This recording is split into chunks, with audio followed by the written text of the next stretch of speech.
தேவனுடைய போதனைகளை கேட்டு உங்கள் சுகவாழ்வு துளிர்க்க தொடர்ந்து இணைந்திருங்கள். உங்கள் கிருபை தொலைக்காட்சி கிரேஸ் டிவி.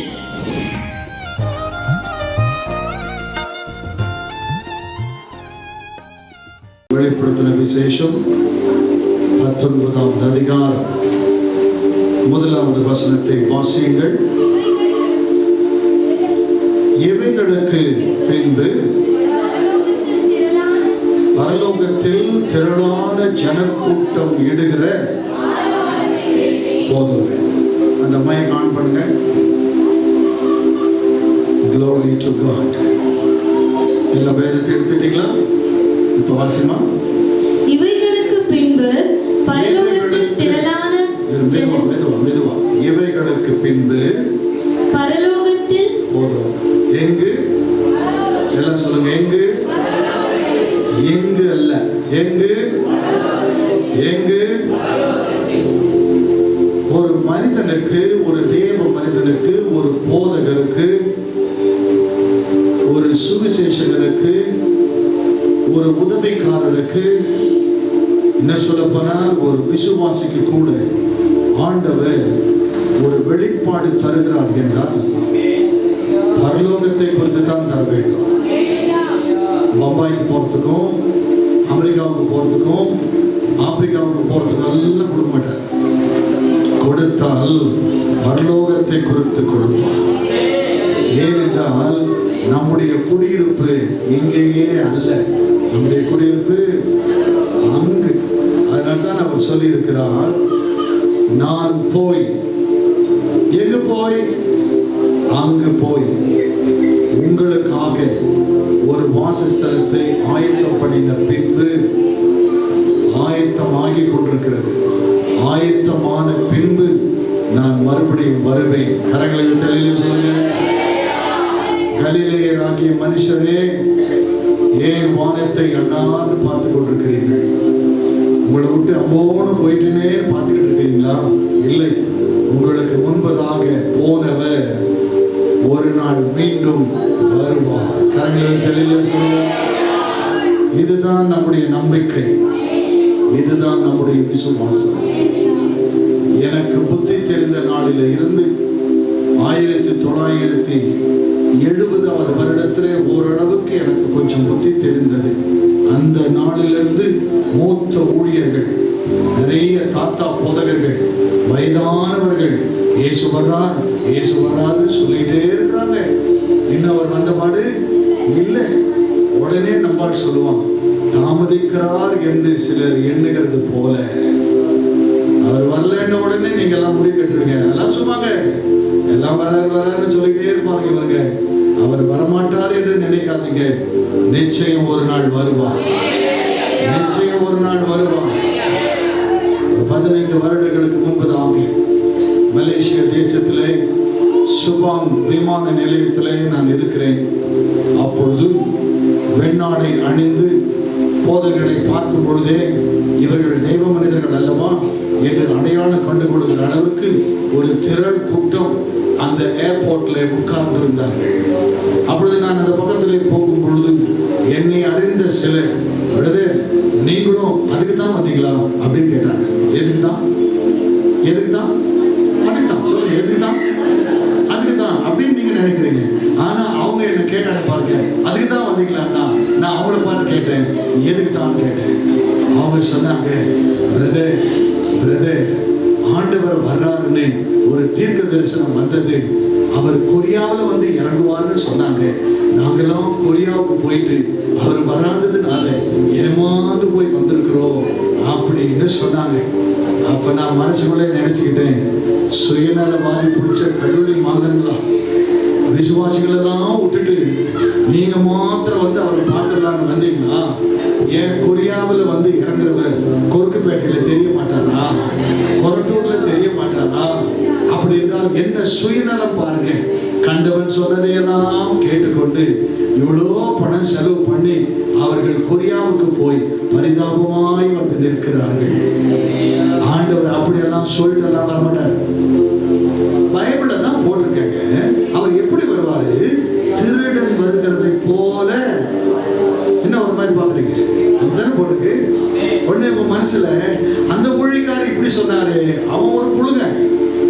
யாருக்கும் ஆண்டவர் அவர் சொன்னாரு, போகின்ற எனக்கே தெரியாது. நான் சொல்றது உங்களுக்கு புரியுது? அப்படித்தானே போட்டிருக்கு. அப்படித்தான் நான் வருவேன், நிச்சயமாய் வருவேன், நிச்சயமாய் வருவேன். ஆனால் எப்படித்தான் இவர்கள் ஆண்டவர் வரப்போகிறார் எனக்கு சொல்லிவிட்டார், வரப்போகிறார் என்று துணிகரமாய் வாட்ஸ்அப்ல போடுறாங்களோ எனக்கு தெரியல. பெரிய கூட்டங்களிலே பேசுகின்ற பெனி ஹின் அவர்கள் போன மாதத்தில் ஒன்றை அவர்கள் போட்டார்கள். ஆண்டவர் அவர் கிச்சன்ல இருக்கும் போது சொன்னாராம், இப்படி எப்படி வரப்போறாரு, அப்படி எப்படி வரப்போறாரு. அத அந்த மனுஷன் சொல்லிட்டே இருக்கிறாரு, இன்னும் வந்த பாடு இல்லை. எனக்கு அன்பானவர்களே, வெளிப்பாடு என்கிற பெயரிலே, தீர்க்க தரிசனம் என்கிற பெயரிலே ஜனங்களை ஏமாற்றி கொண்டிருக்கின்ற கள்ள போதகர்கள், கள்ள தீர்க்கதரிசிகள், அவர்களுடைய ஞானம் அபத்தமாகட்டும், அகித்தோப்பேலின் ஆலோசனைகள் அபத்தமாகட்டும், கர்த்தருடைய ஆலோசனை நிலை நிற்கட்டும். ஹல்லேலூயா. அப்படிப்பட்ட தேவன் இந்த தேவ மனிதனுக்கு வெளிப்பாடு இவைகளுக்கு பின்பு பரலோகத்தில் எங்கு? எல்லாம் சொல்லுங்க, எங்கு? நான் ஏன் திருப்பி கேட்கிறேன்? எனக்கு அந்த வசனம் தெரியாதுன்னு சொல்லியா? நான் எதுக்காக படிக்க சொல்றேன்? உங்களுடைய நினைப்பெல்லாம் எங்க இருக்கணும்? வசனத்தின் மீது இருக்கணும். இப்போ அந்த தம்பி அதுல இருக்கிறவங்க எல்லாரையும் காட்டுறதுக்காக அவர் லேப்டாப் தூக்கி அப்படி வராரு. நான் இங்க 6 அடி உயரம், நான் மேல நின்று இருக்கிறேன், அவர் என்னை விட குள்ளம், நீங்க எல்லாம் அவரை பாக்குறீங்க. இந்த வேலை எல்லாம் அவன் வேலை. நான் சொல்றது உங்களுக்கு புரியுதா? இவர் ரொம்ப முக்கியமானது பேசுறான், அதனால இந்த நேரத்தில் இவங்க மனசை குழப்பி விட்டுட்டான், இவங்களுக்கு தெரியாதுன்னு சொல்லி அவன் கூடுமானால் தெரிந்து கொள்ளப்பட்டவர்களையும் வஞ்சிப்பான். ஹல்லேலூயா. எனவே கர்த்தர் இந்த நாளிலே உங்களுக்கு சொல்ல வேண்டிய ஒரு காரியம் என்ன, ஒரு விழிப்புணர்வு என்ன, ஒரு வெளிப்பாடு வந்தால் பரலோகத்தை குறித்து கர்த்தர் பேசுவார். இந்த மனிதனுக்கு ஆண்டவர் எவ்வளவு அழகாய் சொல்கிறார் பாருங்கள். இவைகளுக்கு பின்பு பரலோகத்தில் திரளான ஜனக்கூட்டம். என்ன கூட்டம்? நாய்க்கூட்டம், பனிக்கூட்டம் அல்ல. பரலோகத்திலே நாய்களுக்கு இடம் இல்லை. அங்கே திரளான ஜனக்கூட்டம் இடுகின்ற எண்ணத்தை கேட்டேன். ஆரவார சத்தம், ஆரவார சத்தம். பரலோகத்துக்கு போக வேண்டும் என்று விருப்பம் உள்ளவங்க கை தூக்கு பார்ப்போம். விருப்பம் தான், போயிருவேங்க நான் சொல்றேன், புரியுதா உங்களுக்கு? விருப்பம், விருப்பப்படலாம், தவறே கிடையாது இல்லையா? நீங்கள் விருப்பப்படலாம், அதை நிறைவேற்றுவது அவருடைய வேலை. விருப்பத்தையும் வாஞ்சையும் உண்டு பண்ணுகிறவர் கர்த்தர். எனவே நல்ல கரங்களை உயர்த்தி, ஏன்னா இதற்கும் நீங்கள் உயர்த்தவில்லை என்று சொன்னா தயவு செஞ்சு எழுந்து வீட்டுக்கு போயிருங்க. ஏன்னா இங்க வந்தீங்கன்னா உங்க ஆசைதான் எங்க போறேன்னு இருக்கணும்? பரலோகத்துக்கு. அமெரிக்காவுக்கு போறேன்னு நினைக்காதீங்க, ஃபாரின் போறேன்னு நினைக்காதீங்க, பரலோகத்துக்கு போக வேண்டும். அப்படிப்பட்டவர்கள் உள்ளே இருந்தால் அவர்கள் என்ன சொல்வார்களாம்? அவர்கள் அல்லேலூயா என்று சொல்வார்கள். உள்ள இருக்கிறவங்க சொல்ற மாதிரி ஒரு அல்லேலூயா சொல்ல பாப்போம். இப்பதான் ஃபர்ஸ்ட் கியர் போட்டுக்கிறீங்க, எங்க இன்னொரு முறை சொல்லுங்க பாப்போம். நான் கேரளாவுக்கு நான் கூட்டத்துக்கு சென்றேன். மாவேலிக்கரா என்கிற இடத்துல இருக்கிற காஸ்பல் ஃபெஸ்டிவலுக்கு நான் போனேன். அங்கு நான் முதல் நாள் பிரசங்கத்தை முடித்த பின்பு அந்த போதகர் என்னை பார்த்து சொன்னார், நீங்க நல்ல வசனம் நன்னாயிட்டு பிரசங்கிச்சது, எனக்கு வலிய இஷ்டம் காணும் அப்படின்னு தான் சொன்னாரு. நான் தெரியலன்னா கூட அவர் சொன்னது எனக்கு புரியுது. ஆமான்னு அப்போ அவர் சொன்னாரு, உங்ககிட்ட ஒரு குறை இருக்கு, அது என்ன குறை என்றால் நீங்க சொன்ன அல்லேலூயா நல்லா இல்லைங்க. நான் சொன்னேன், என்ன அல்லேலூயா நல்லா இல்லைன்னு சொல்றாரு. அப்போ அவர் சொன்னாரு, நீங்க பறிச்சது தமிழ்நாட்டு அல்லேலூயா, எங்களுக்கு கேரளா அல்லேலூயா வேணும் அப்படின்னாரு. நான் எந்த கடையில போய் வாங்க? அப்போ அவர் சொன்னாரு, நான் உங்களுக்கு சொல்லி தரேன், நாளைக்கு அப்படி சொன்னீங்கன்னா எங்க ஆளுங்களுக்கு ரொம்ப சந்தோஷம் வந்து நல்லா கை தட்டுவாங்கன்னு சொன்னாரு. எங்க சொல்லுங்க அப்படின்னு அவர் சொல்லி கொடுத்தாரு. அல்லேலூயா. அவ்வளவு தூரம் எழுதுறோமா? அவ்வளவு தூரம் இழுக்கிறோமா? 2வது நாள் போயிட்டு அல்லேலூயா அப்படின்னு அட்டேங்கப்பா கையை தட்டி வண்டாடுறான் நம்பான்னு சொல்லி அவ்வளோ உற்சாகமா இருந்தாங்க. வாயை திறந்து அல்லேலூயா சொல்லுவதில் வேதம் சொல்லுகிறது, பரலோகத்தில் திரளான ஜனக்கூட்டம் விடுகின்ற வார்த்தை அல்ல, வெறும் சத்தம் அல்ல, கம்பீர சத்தம். கம்பீர சத்தத்தை அறியும் ஜனம் பாக்கியம் உள்ளது. நல்ல கர்த்தரை துதிக்கிறீங்களா, நீங்க பாக்கியசாலிங்க. துதிக்க முடியாம இருக்கிறீங்க பாருங்க, உங்களுக்கு 7ஆம் நாட்டு சனியம் தான். நான் புரியுதுக்காக சொல்றேன், அது எங்க போட்டு நல்லா கேட்கக்கூடாது. புரியுதா உங்களுக்கு? நல்லா நீங்க பாக்கியமானா இருக்க வேண்டும் என்றால் உயிர்கள் ஆண்டவரை நல்லா துதிக்கணும், நல்லா துதிக்கணும். அப்படித்தான் என்ன பெரிய அல்லேலூயா, ரட்சணியமும் கனமும் மகிமையும் வல்லமையும் நம்முடைய தேவனாகிய கர்த்தருக்கே உரியது. ஒவ்வொரு முறையும் நீங்கள் அல்லேலூயா சொல்லும் பொழுது எல்லா கனமும் மகிமையும் துதியும் நம்முடைய தேவனாகிய கர்த்தருக்கே உரியது என்று இப்பொழுது நான் பாட போகிறேன். நேற்றுக்கு மாதிரி எல்லாம் உங்க பைபிள்ல இப்ப மூடி வச்சிருங்க. இப்போ உங்க கைக்கு தான் வேலை, எல்லாம் உங்க கையை ரெடியா வச்சுக்கோங்க. ஓசையுள்ள கைத்தாளத்தோடு கூட என்னோடு கூட ஸ்தோத்திரியுங்கள். Glory to God. உன்னத தேவன் நீரே, ஞானம் நிறைந்தவரே, உன்னத தேவன் நீரே, ஞானம் நிறைந்தவரே, முழங்கால் யாவுமே பாரினில் வணங்கிடுதே, உயர்ந்தவரே, சிறந்தவரே, என்றும் தொழுதிடுவார்.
சொல்லுகிறது, உன் சகோதரனுடைய முகத்தை நீ காணும் பொழுது உன் இருதயம் மகிழும். இப்ப சில வருடங்களுக்கு பிறகு உங்களை நான் பார்ப்பதிலே எனக்கு சந்தோஷம். எங்களை பார்க்கறதுல உங்களுக்கு சந்தோஷமா? சந்தோஷமா இருக்கணும், அது வழியே கிடையாது. எனவே இந்த சந்தோஷத்தில் இருக்கும் பொழுதுதான் ஆண்டவர் சொல்லியிருக்கிறார், மகிழ்ச்சியோடு கூட ஆராதனை. ஆராதனை எப்படி இருக்கணும்? அப்படியே புலம்பிக்கிட்டு இழ வீட்டில் இருக்கிற மாதிரி பாடக்கூடாது. மகிழ்ச்சியோடு கர்த்தருக்கு, ஏனென்றால் இது வெற்றியின் நாள், இது உயிர் தெழுந்த நாள், மரணத்தை ஜெயித்த இயேசுவை ஆராதிக்கிறீர்கள். அப்படிப்பட்ட இந்த ஆராதனை நேரத்தில், இந்த மாலை வேளையிலே ஆண்டவர் உங்களோடு கூட ஒரு ஆவிக்குரிய விழிப்புணர்வை ஏற்படுத்தும் வண்ணமாக நேற்றுக்கு சில காரியங்களை உங்களுக்கு சொன்னார்.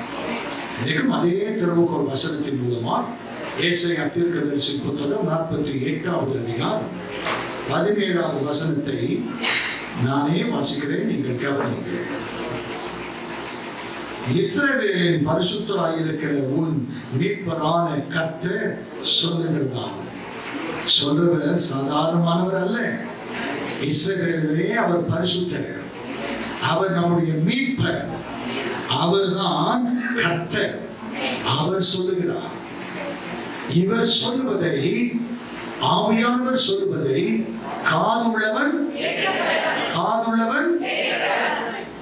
அப்ப இயேசுவானவர் பிரசங்கிக்கும் பொழுது காது இருக்கிறவங்க கொஞ்சம், காது இல்லாம இருக்கிறவங்க கொஞ்சம் பேரா வந்தாங்க. காது இருந்தும் கேளாமல் இருக்கிற செவிட்டு பிரியன்கள் ஏகப்பட்டு வந்திருக்கும்.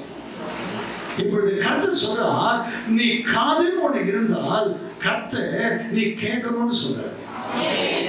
காது கேட்கணும்னு சொன்னா உங்கள் இருதயம் திறக்கப்பட வேண்டும். பவுல் எப்பொழுது போல ஆற்றின் அருகிலே அவர் உட்கார்ந்து ஜெபித்து தன் கூட்டாளிகளோடு கூட இருந்த பொழுது அந்த பக்கத்திலே ஒரு பறக்கார பெண்மணி ஒருத்தி போனாள். அவ பேர் என்ன? லிடியா அம்மையார் போறாங்க. அப்படி போகும் பொழுது பவுல் பேசினதை, அந்த பிரசங்கத்தை கேட்கும்படிக்கு கர்த்தர் அவளுடைய காதை திறக்கவில்லை, இருதயத்தை திறந்தார். அப்ப இருக்கிற நீங்கள் இப்பொழுது காதை நல்லா மூடிட்டு ஸ்கார்ஃப் கட்டிக்கிட்டு இருந்தா கூட உங்க இருதயம் திறக்கப்பட்டிருந்தால் உங்களுக்கு காது கேட்கும்.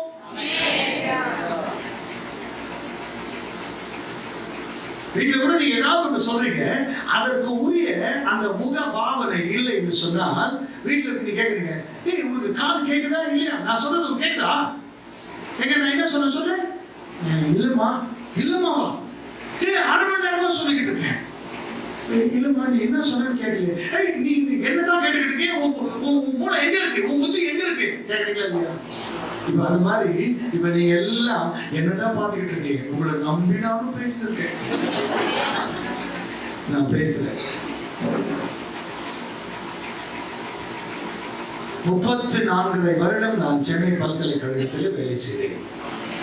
இன்னமும் ஆசிரியர் வேலையை பல பல்கலைக்கழகத்திலே நான் ரிசோர்ஸ் பர்சனாக செய்து கொண்டிருக்கிறேன், பல தேசங்களிலே செய்து கொண்டிருக்கிறேன். அப்பொழுது அங்கு எனக்கு முன்பு உட்கார்ந்து இருக்கின்றவர்கள் என்னையே பார்த்து கொண்டிருக்க வேண்டும்.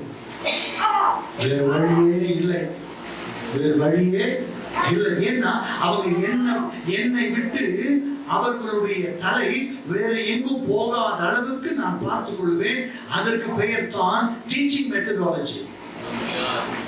எங்களுக்கு சொல்லிக் கொடுத்த பெரியவங்க சொன்னாங்க, நீ ப்ரீச் பண்ணாலும் சரி, டீச் பண்ணாலும் சரி, உனக்கு முன்பு இருக்கிறவங்க உன்னையே பார்த்துக்கிட்டு இருக்கிற மாதிரி நீ ஏதாவது பண்ணு. இப்ப நான் இந்த பக்கம் அப்படியே பார்த்துக்கிட்டு பேசிட்டே இருப்பேன். உடனே இப்ப இங்க இருக்குன்னு நினைப்பாங்க, அவர் அங்கத்தானே பாக்குறாருன்னு அவங்க நினைப்பாங்க, நட்டாக்க நீங்க பாத்துங்க. இதுதான் ஒரு பிரச்சனையாருடைய வேலை. உங்களுடைய கண், உங்களுடைய சிந்தை எப்பொழுதும் இங்கு இருக்கிற அளவுக்கு நாம் ஏதாவது ஒன்றை சொல்லி சத்தத்தை ஏற்றி இறக்கி நான் பேசிக் கொண்டிருக்கும் பொழுது அவங்களுக்கு தெரியும், இவன் ரொம்ப கண்ணு ரொம்ப மோசமான கண்ணு, இவன் பார்க்கலன்னு நினைச்சு நம்ம என்ன பண்ணா நம்ம மாட்டிக்குவோம். அப்படியும் சில பேர் நாடகம் ஆடி என்னையே பார்த்துட்டு இருப்பாங்க. நான் சொல்றதெல்லாம் சொல்லுங்க சார், சார்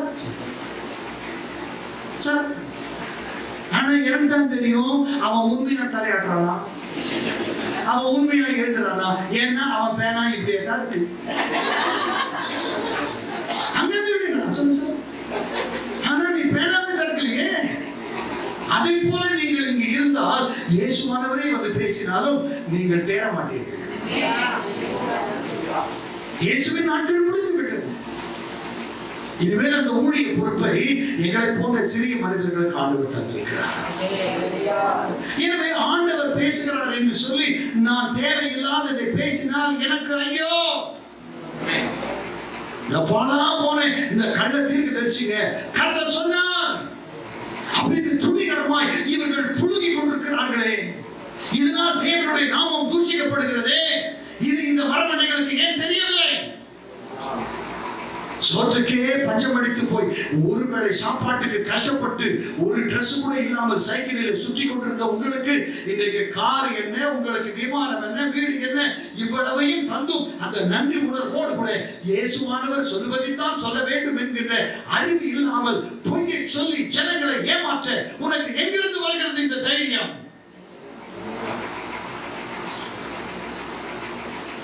ரொம்பமான போதுங்க, கொஞ்சம் லட்சமான இல்லைங்க.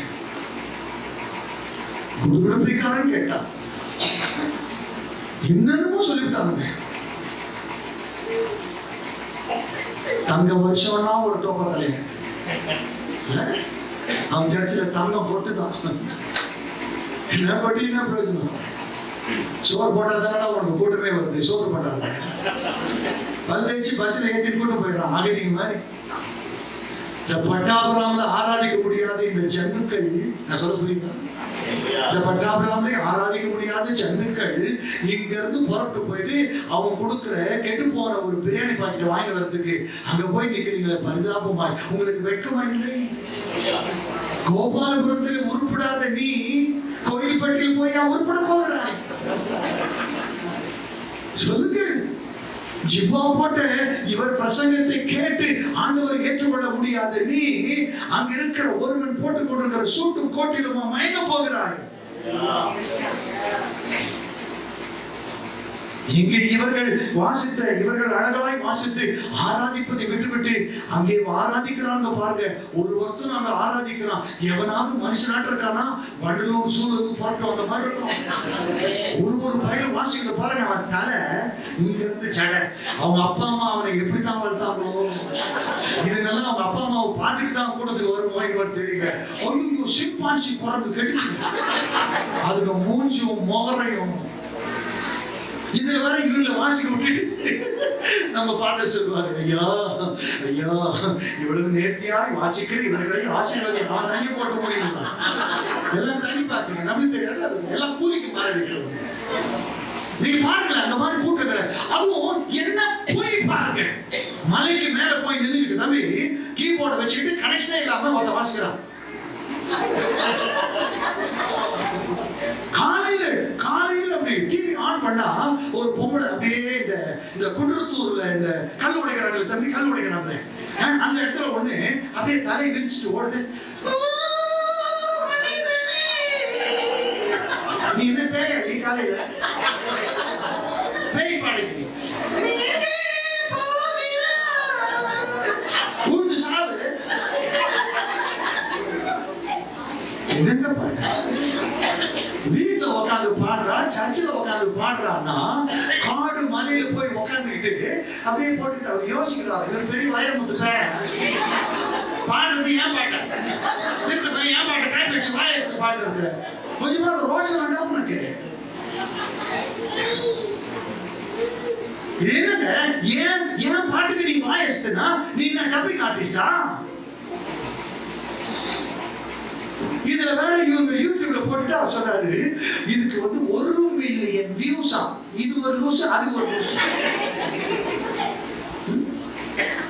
என்ன பாடுறவன் ஒருவர் தலையை பாருங்களேன், இந்த முடிய காணுங்க, மேல மட்டும் இருக்கு. என்னன்னு கேட்டா இதுக்கு பேர் தான் காலிஃபிளவர் கட்டிங்.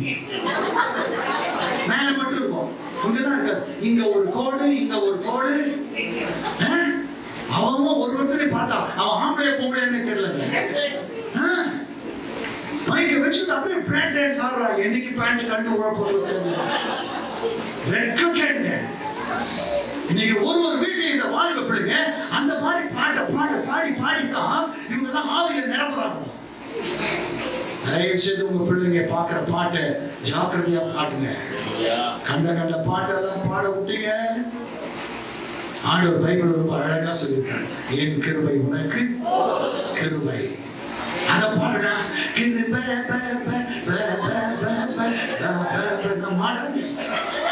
அதுக்கு ஒருத்தர் ஒரு விளக்கம் கொடுக்குறான். நான் ஏன் கிருபைன்னு பாடின தெரியுமா?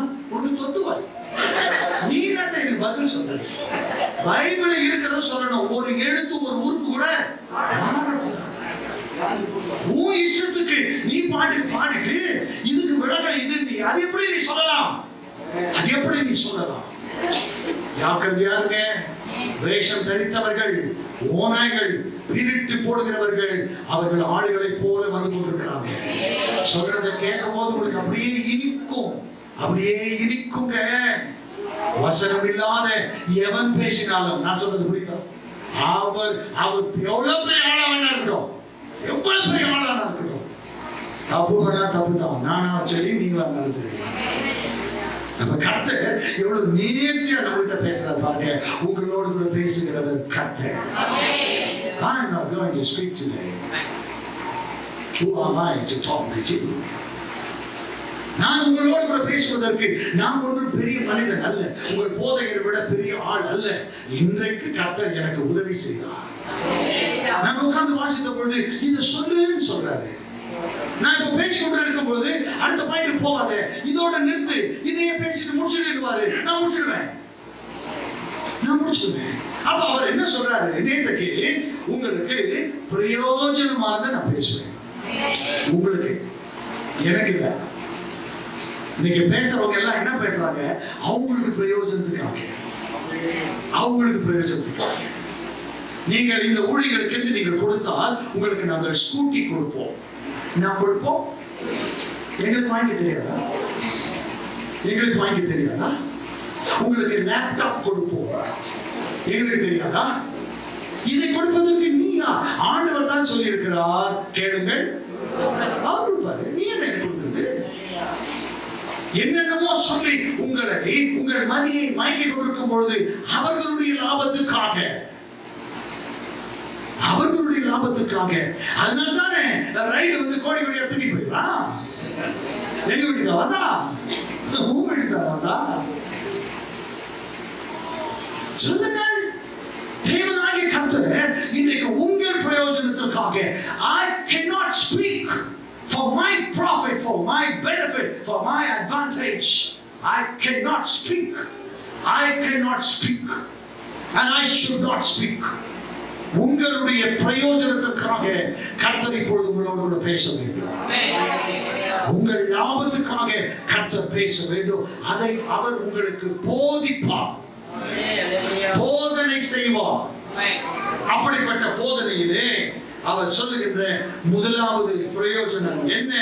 நீங்கள் வாசிங்க யாத்திராகமத்தின் புத்தகம் 4வது அதிகாரம் 12வது வசனம். Books of Exodus chapter 4 verse 12. ஆதலால் நீ போ, நான் உன் வாயோடு இருந்து நீ பேச வேண்டியது உனக்கு போதிப்பேன். நம்ம ஆண்டவர் எவ்வளவு நல்லவர் பாருங்க. நீ போ மோசே, நீ போ, உன்னை அனுப்புகிறவன் நான் அல்லவா? நீ போ. போற வேலை தான் உன் வேலை, சொல்ற வேலை என் வேலை. அவர் சொல்றாரு, நீ போ, நான் உனக்கு போதிப்பேன். நம்ம ஆண்டவர் எப்படி சொல்றாரு? உன் மீது என் கண்ணை வைத்து. அப்படிப்பட்ட நல்ல ஆண்டவர், நம்மளை கண்டுக்காதவர் அல்ல. நீங்க சில பேர் சொல்றாங்க, இப்ப எங்க உங்க கண்ணு என் மேல பட மாட்டேங்குது. உன் கண்ணு எதுக்குடா படணும்? உன் கண்ணு நொழ கண்ணு, பொறாம பிடிச்ச கண்ணு. என் மீது பார்க்கின்ற கண் சுத்த கண், பொறாமை இல்லாத கண். எனவே அவர் சொல்கிறார், உன் மீது என்னுடைய கண்ணை வைத்து உனக்கு நான் என்ன சொல்லுவேன்? You can go. ஆண்டவர் சொல்றார், சீஷர்களை பார்த்து நீங்கள் புறப்பட்டு போங்கள். போறதுக்கு முன்னாடி ஒன்று சொன்னார், இந்த பூமியிலே சகல அதிகாரமும் எனக்கு கொடுக்கப்பட்டிருக்கு. உங்களுக்கு கொடுத்தேன்னு ஒரு இடத்துல கூட இல்லை. கொடுக்காமையே இந்த ஆட்டாடுறாங்களே, இன்னும் மொத்தத்தை கொடுத்துட்டா பிளாட் போட்டு வித்துற மாட்டாங்க. எங்களே சேர்த்தான். நான் சொல்றது உங்களுக்கு புரியுதா? நீங்கள் புறப்பட்டு போங்கள், நீங்கள் போய் அவர்களை எனக்கு சீஷராக மாற்றுங்கள். உங்களுக்கு அல்ல, உங்களை எடுபடி வேலை செய்யறதுக்கு அல்ல, அல்ல. அன்னைக்கு ஒரு தம்பி பார்த்து கேட்டேன், தம்பி இப்ப என்ன பண்றீங்க? நான் அவர் கூட இருக்கிறேன். அப்படி அவர் கூட என்ன பண்ணீங்க? அவர் சொல்றதெல்லாம் செய்வேன். அப்புறம் என்ன உங்க ஊழியர்? அதான் அவர் கூட இதெல்லாம் இருக்கு. அவருடைய காட்சி வரையும் அப்படியேதான். சில பேர் நான் சொன்னதை கேட்டு ஜெபித்து வெளியே வந்தார்கள். இன்னைக்கு வல்லமையான ஊழியக்காரர்களாக இருக்கிறார்கள். எனக்கு ரொம்ப சந்தோஷம். அவங்க சர்ச்சுக்கு போகும்போது அந்த தேவ மனிதன் என்னை உட்கார வைத்துக் கொண்டு, நான் ஒரு குறிப்பிட்ட ஊழியரோடு கூட நான் டிரைவராக இருந்தேன், நான் அசிஸ்டன்டாக இருந்தேன்.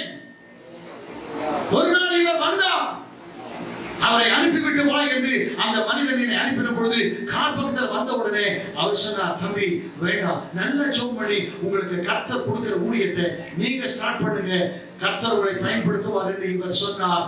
இன்றைக்கு நான் ஒரு பெரிய போதகராக இருக்கிறேன் என்று அவர் சொல்லுவார்.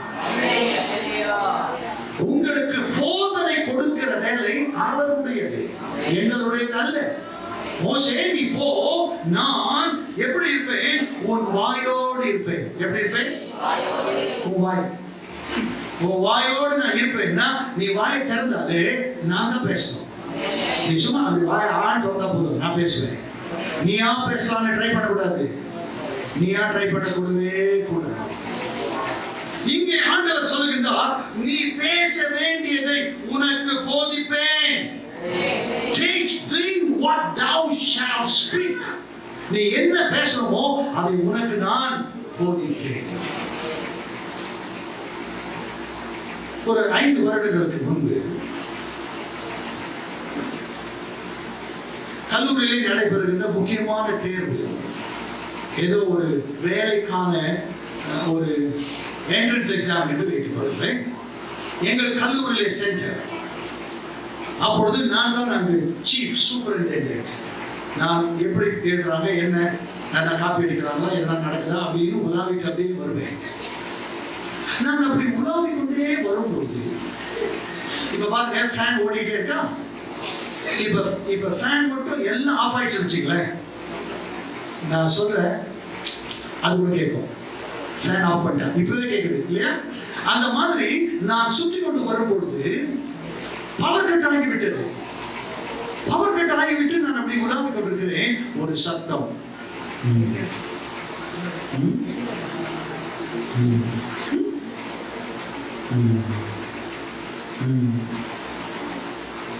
என்ன முனகல் சத்தம், ஏதோ ஒரு முனகல் சத்தம் வருகிறது என்று நான் கவனித்து கவனித்து கவனித்து நான் பார்த்து கொண்டே இருக்கிறேன். எங்கிருந்து வருகிறது இந்த சத்தம் என்று அப்படியே நான் அப்சர்வ் பண்ணிக்கொண்டே வருகிறேன். ஒரு பெண் இந்த பாப்பா போல தலையில துப்பட்டாவை எடுத்து போட்டுக்கொண்டு, அந்த நார்த் இந்தியன் ஸ்டைல்ல அந்த சுடிதார் அப்படி போட்டுக்கிட்டு நான் நல்லா கவனிக்கிறேன்.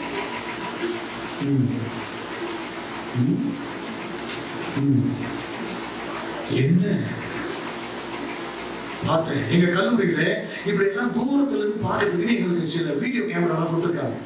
எனவே தூரத்துல அந்த கேமரா எடுத்துட்டு ஜூம் பண்ணி அவ வாயே பார்க்கிறேன்.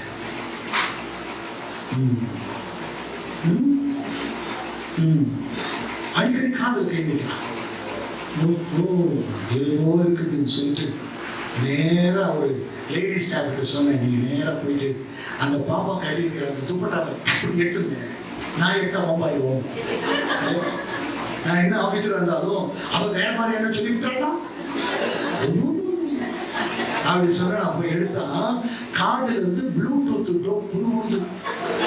முன்னாடி அம்மான்னா இந்த அம்மா என்ன பண்ணிருக்குது, இவருடைய செல்போன்ல இந்த இந்த இந்த கொஸ்டின் பேப்பர் அப்படியே ஷூட் பண்ணி அவளுக்கு வாட்ஸ்அப்ல அனுப்பிடுது.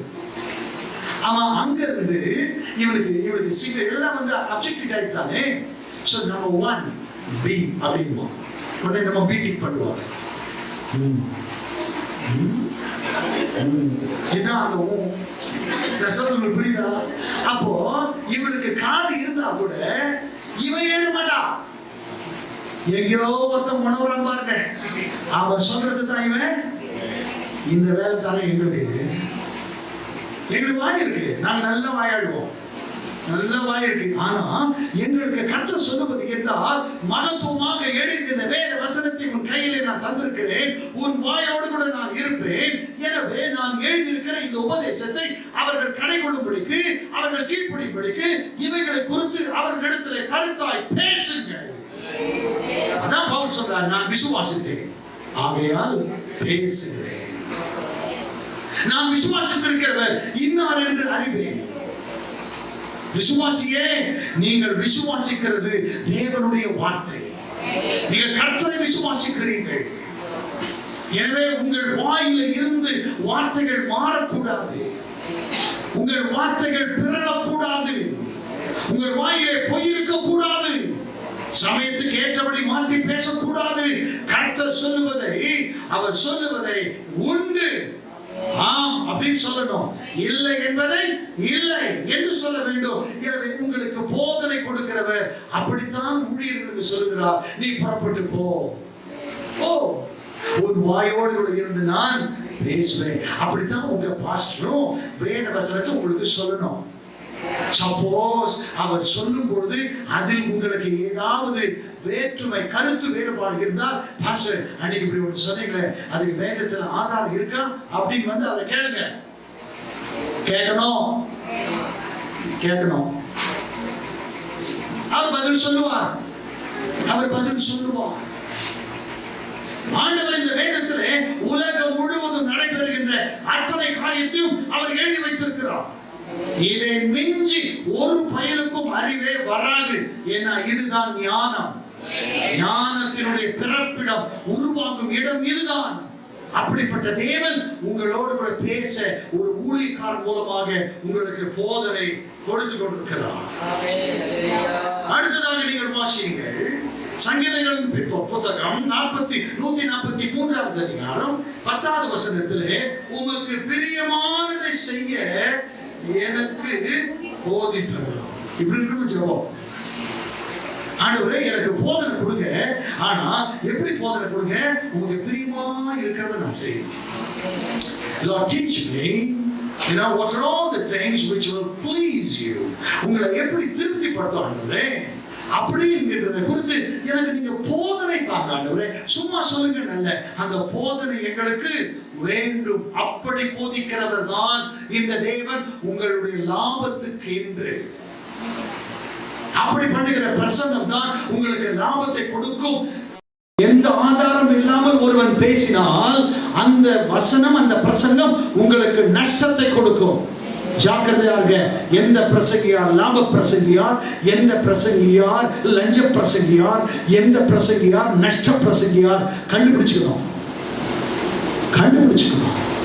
அடுத்தது நீங்கள் வாசித்து பார்க்கும்போது போதனை குறித்து ஆண்டவர் வேதத்தில் பல வியாக்கியானங்களை தந்திருக்கிறார். எபேசியருக்கு எழுதின நிருபம் 4வது அதிகாரம் 20வது வசனத்தையும் 21ஐயும் நீங்கள் வாசித்து பார்த்தால் அங்கு வேதம் என்ன சொல்கிறது, நீங்களோ இவ்விதமாய் கிறிஸ்துவை கற்றுக்கொள்ளவில்லை.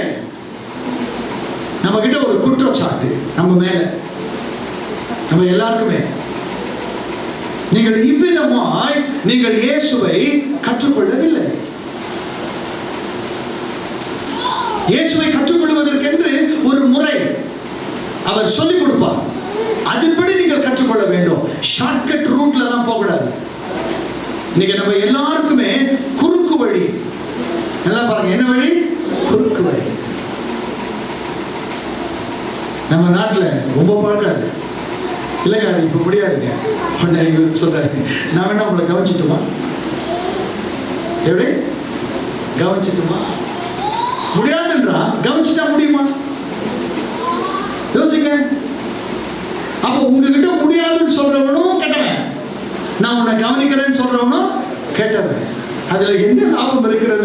நாங்க போயிட்டு பெரிய அளவுல மாஸ்ட்ரோ ஆகிறதுக்காக அங்க போய் வாசித்து நாங்க பட்டம் வாங்குறோமோ இல்லையோ, ஆண்டவருடைய பாட்டை பாடுவோம், கர்த்தர் பட்டம் கொடுத்துக்கிட்டே இருக்காரு. ஹல்லேலூயா. அதே போல நீங்களும் கற்றுக்கொள்ளுங்கள். உங்கள் ஆவிக்குரிய வாழ்க்கையிலே ஒரு விழிப்புணர்ச்சி வரும், நீங்கள் கற்றுக்கொள்ளுங்கள் என்று ஆண்டவர் சொல்கிறார். அடுத்தது இரண்டாவது பாயிண்ட் என்ன? உன்னை நடக்க வேண்டிய வழியிலே உன்னை நடத்துகிற உன் தேவனாகிய கர்த்தர். நீ நடக்க வேண்டிய ஏசாயால ஒரு குற்றச்சாட்டு, அவன் தன் வழியிலே போனோம் போடுறதுல எப்படின்னா ஆடுகளை போல அவன் தன் வழியிலே போனோம், வழி தப்பி நான் திரிந்தேன் அப்படின்னு பாட்டு பாடுறோமே. இதை வச்சுதான் எழுதுனாங்க. நீங்க என்ன பண்றீங்க? நீங்க சொன்னதெல்லாம் கேட்க மாட்டேன், நான் என் வழியில் தான் போவேன், நானு என் வழியில் தான் போவேன், என் வழி தனி வழி. என்ன பிரயோஜனம்? லூசு மாதிரி பேசிக்கிறார். இன்னைக்கு ஒரு பேச்சு, நாளைக்கு ஒரு பேச்சு. நீ நடக்க வேண்டிய வழி என்று ஒன்று இருக்கிறது. ஆண்டவர் சொல்லுகிறார், உன் வழி எப்படி இருக்கிறோம்? பாவிகளுடைய வழியிலே, பரியாசக்கார உட்கார இடத்திலே சொல்லுங்க, உட்காராத, எழுந்திருக்காத, நடக்காத போட்டிருக்கா இல்லையா? அப்ப நீ எங்க நடக்கணும்? வழி இதுவே, இதிலே நடவுங்கள் என்று சொல்லுகிற மெல்லிய சத்தம் உன் காதுகளிலே வந்து தொனிக்கும். அப்படி உன்னை நடத்துகிற உன் தேவனாகிய கர்த்தர் இந்த ஆண்டவர். ஏன் உன்னை நடத்தணும்? எனக்கு தெரியாதா? உனக்கு தெரியாது, உனக்கு தெரியாதுமா, உனக்கு தெரியாது. நீ இப்படித்தான் நடக்கணும் அப்படின்னு உனக்கு தெரியாது. ஏன் தெரியாது? உன் வழியை நீ கெடுத்து விட்டாய். எப்பொழுது?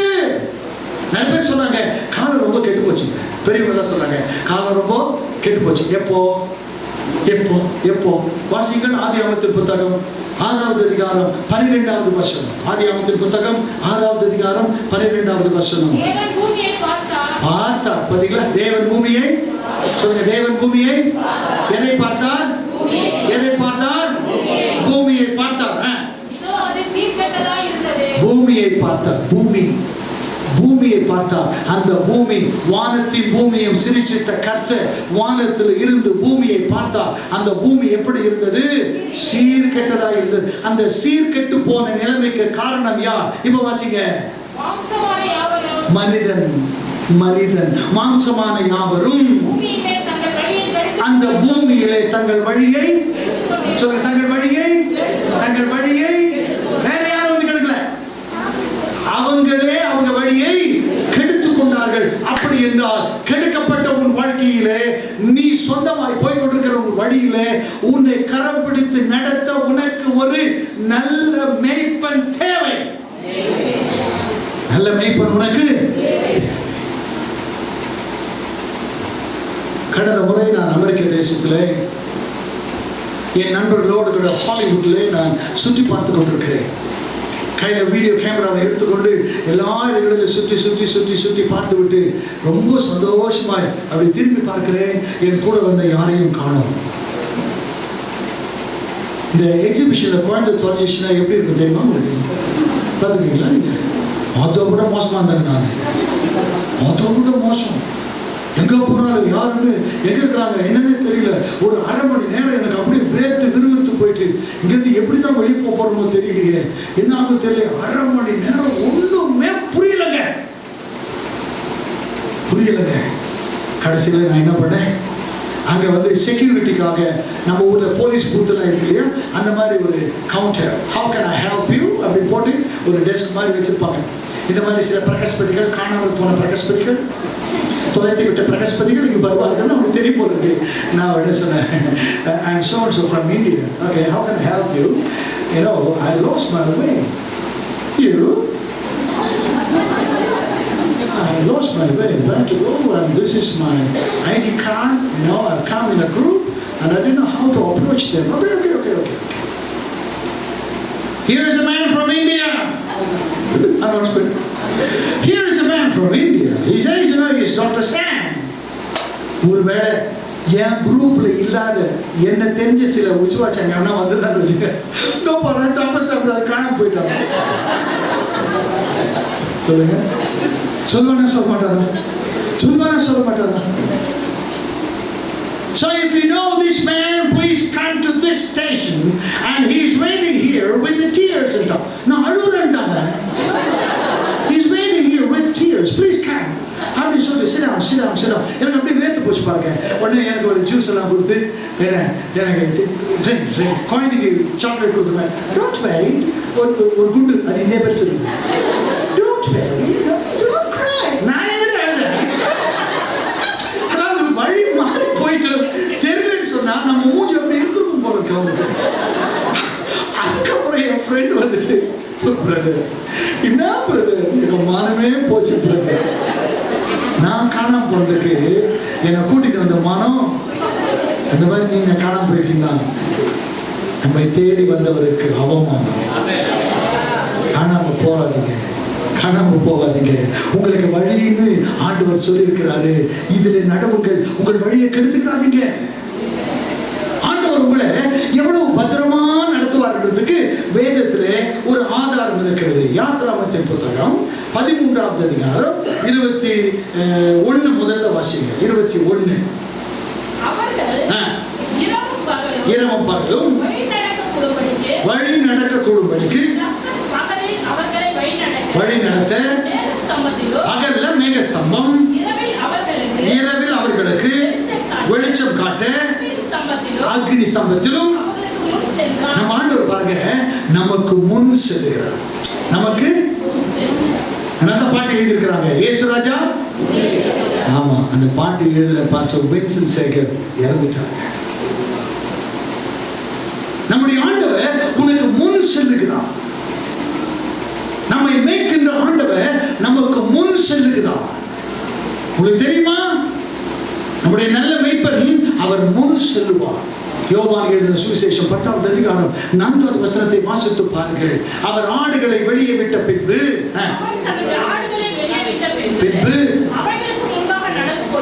மேய்ப்பன் அந்த ஆடுகளுக்கு முன்பாக நடந்து போகிறான். ஆடுகள் அவன் சத்தத்தை சொல்லுங்க சொல்லுங்க, ஆடுகள் அவன் சத்தத்தை, எல்லாம் சொல்லுங்க, ஆடுகள் அவன் சத்தத்தை. அப்ப ஆடுகளாகிய விசுவாசியே, நீ அவருடைய சத்தத்தை அறிந்து கொள்ள வேண்டும். அப்படி அறிந்தபடியினால் அவனுக்கு பின் செல். நீங்க ஏன் ஆண்டவருக்கு பின் செல்ல முடியல? ஆண்டவர் சத்தம் எது உங்களுக்கு தெரியல. பேசுற பிரசங்கியார் சத்தம் எல்லாம் ஆண்டவர் சத்தம் நினைச்சீங்கன்னா ஏமாந்துருவீங்க, ஏமாந்து போயிடுவீங்க. இஷ்டத்துக்கும் பேசுறாங்க, இஷ்டத்துக்கும் அவங்க பிரசங்கம் பண்றாங்க. அது எது ஆண்டவருடைய சத்தம் என்று உனக்கு தெரிந்திருக்க வேண்டும். சத்தமோ சத்தமோ ஏசாவின் சத்தம் இல்லையா? குரல் யாக்கோபு, கைகளோ ஏசாவு. குரல் குரல் நல்லா தான் இருக்கு, ஆனா அது வேற குரல்.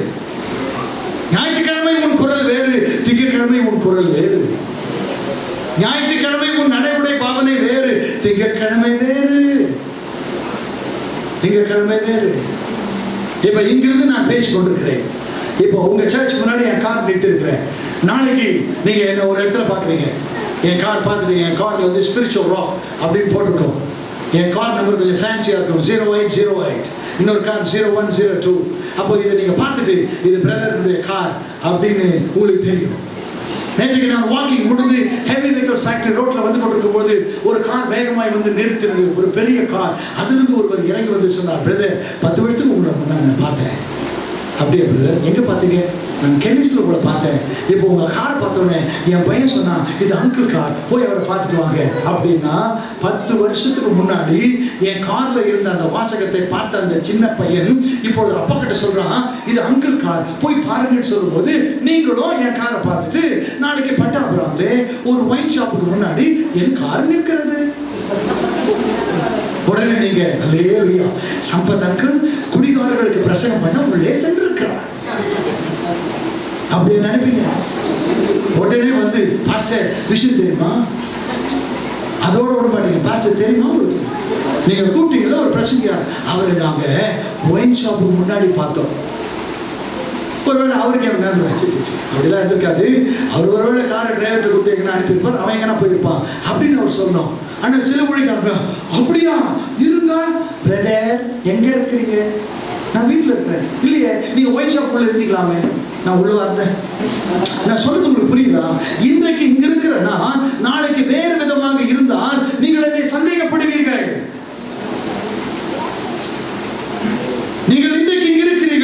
எங்கு சென்றாலும் நீங்கள் யார் என்று வேதம் சொல்லுகிறது. நீங்களே எனக்கு சாட்சிகள்.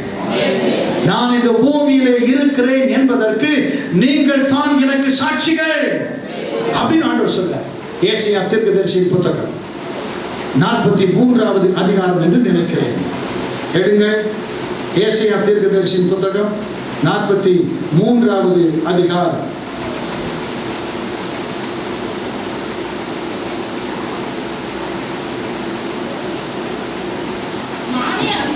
சகல ஜாதிகளும் ஏகமாய் சேர்த்து கொண்டு சகல ஜனங்கள் கூடி வரட்டும். இதை அறிவித்து முந்தி சம்பவித்தவைகளை நமக்கு தெரிவிக்கிறவன் யார்? கேட்டு மெய்யென்று சொல்லக்கூடும்படிக்கு அவர்கள் தங்கள் சாட்சிகளை கொண்டு வந்து யதார்த்தமானவர்கள் நிறைவேற்றும். இல்ல அந்த வசனம் இல்லை. நானே அறிவித்து ரட்சித்து விலக பண்ணினேன். உங்களில் இப்படி செய்யத்தக்க அந்நிய தேவன் இல்லை. நானே தேவன் என்பதற்கு நீங்கள் எனக்கு சாட்சிகள் என்று பாத்தீங்களா? நானும் தேவன் அல்ல. என்ன சொல்றாரு? நானே தேவன் என்பதற்கு நம்ம மேல எவ்வளவு நம்பிக்கை வச்சிருக்காரு பாத்தீங்களா? இனிமேல் இயேசு கிறிஸ்து மறுபடியும் பிறக்க மாட்டார். இயேசு கிறிஸ்து அன்றைக்கு பெத்தானியாவில் எரிகோவில் நடந்தது போல நடக்க மாட்டார். இன்றைக்கு அவர் உயிரோடு கூட இருக்கிறார் என்பதற்கு நீங்கள் தான் சாட்சிகள். நீங்கள் தான் சாட்சிகள். அப்படி இருக்கும் பொழுது தான் எம்எல் ஜெபசிங் பாட்டு எழுதினாரு, அழகாய் நிற்கும் யார் இவர்கள்.